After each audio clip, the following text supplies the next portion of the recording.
Well, now for another version of that. Allow me to first thank Olivier. Je vous remercie for this conference.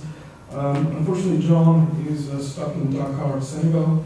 Cannot be with us, but that's no problem because I wrote the good parts. So, okay, understanding first and foremost that politics is not simply about theory or utopian visions, but about a certain relationship to people.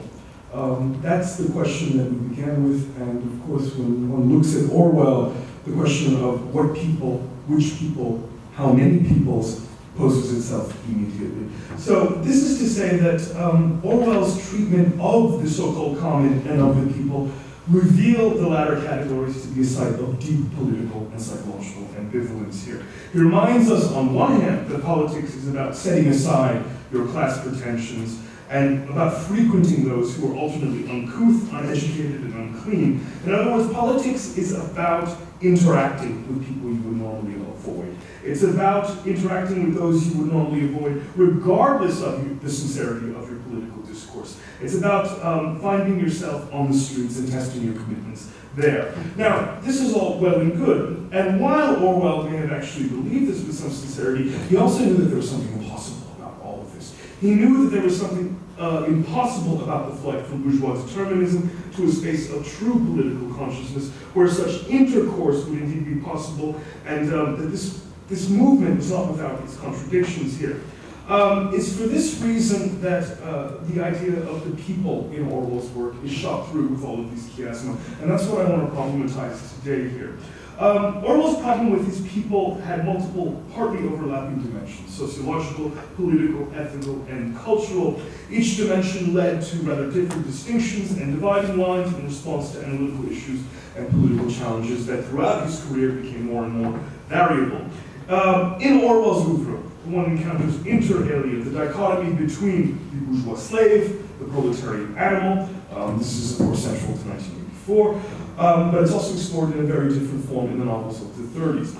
This dichotomy effectively maps, however, the conceptual absence of the people that Orwell was always trying to theorize. Right? And that's the point that I want to really emphasize. The people that Orwell was trying to theorize come from in between the bourgeois slave and the proletarian animal. They're not always already there. On the other hand, you can say, well, no, but there's the excluded middle that recurrently appears as the concrete people of Catalonia, of Wigan, and the many essays on popular culture. But here, there's a distinct and cross-cutting tension between the organized working class and the emerging technical middle class here. Now, while this simple dualism and the empty void in between remains a central means of mapping the people and their absence in Orwell's work, he also affirmed in 1940, as we all know, that one of the most important developments in England during the past 20 years has been the upward and downward expansion of the middle class. It happened on such a scale as to make the old classifications of society into capitalist proletarians, into bourgeois, small property owners, almost obsolete. Following from this, the politically, ideologically excluded middle, whereby the salaried middle class sees itself as petit bourgeois, is at the same time the sociologically, economically hegemonic middle here. Now, moving on then, if Orwell's England can be considered as a case or case study for the shifting tectonics of class and privilege in the era of late capitalism, it's necessary to examine how the simple opposition of the rich and the poor, or the bourgeois and the prole, contains within it these other notions, which are indeed 3 or 4.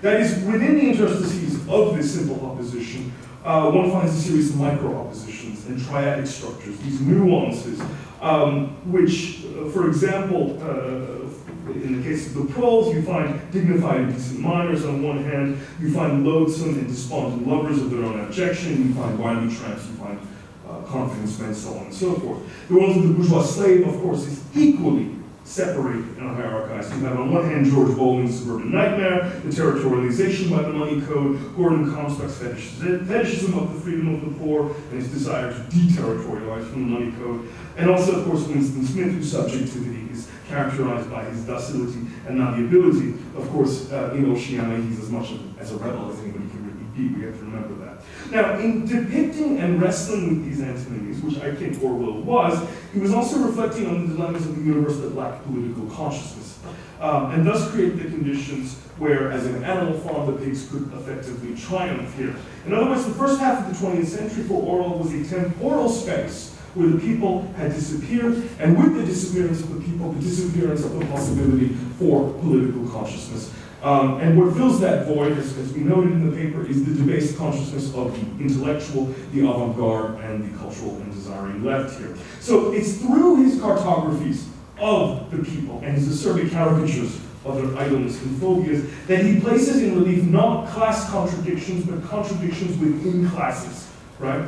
And it's these contradictions within classes that would bring capitalism to reflect upon itself here. But it's also about preventing bourgeois socialists and proletarian militants alike from cultivating real practical resistance against the hypocrisies and terrors of the modern world, right? So this is the great, I think, supplement to Marx, the fact that it's not about these kind of static categories, it's about what's happening within the categories themselves. And these are the contradictions that need to be exploited.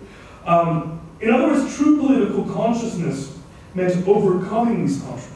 It meant filling in these voids and bringing the bourgeois, just as Orwell did, to, quote, suppress his distrust and dislike of the poor, his revulsion from the colored masses who teemed throughout empire, his suspicion of Jews, his awkwardness with women, and his anti-intellectualism. Stated otherwise, the bourgeois socialist must grow weary of his own solipsistic tirades against his own class, and indeed, as he writes in Wigan here, pick up proletarian table manners. For why should a man who thinks all virtue resides in the proletariat still take such pains to drink his soup silently?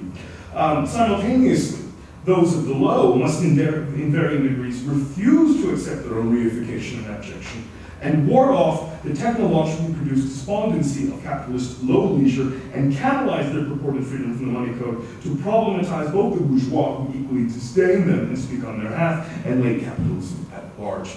Now, one could say that Orwell's people have two complementary dimensions. On one hand, it's the result of a kind of fusion, social, political, material, cultural, imaginative, between the working class and the salaried middle class. It's potentially a political subject, one that bears the hope of a genuinely democratic socialist revolution. On the other hand, it's also the locus of a composite property, which is that of decency. And I'm going to keep returning to this, but the fact of the matter is that decency is a political category in Orwell's thought. It's not simply an ethical or moral category. All of this is fused. And that decency is actually a way for Orwell to think about people and the people, right? And that kind of consciousness here.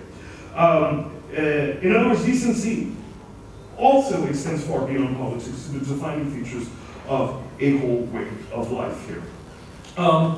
Now, just to conclude with the introduction here, the fact of the matter is that to think Orwell's people is to think through all of these ambivalences and antinomies that do not allow political consciousness to ever become self-satisfied, let alone adopt a systematic position. Of further interest is precisely the manner in which Orwell himself navigated and confronted these ambivalences and aspired to collapse them in a politics that ignored such radical cant and rhetorical gestures in favor of a sustained work on political selfhood and the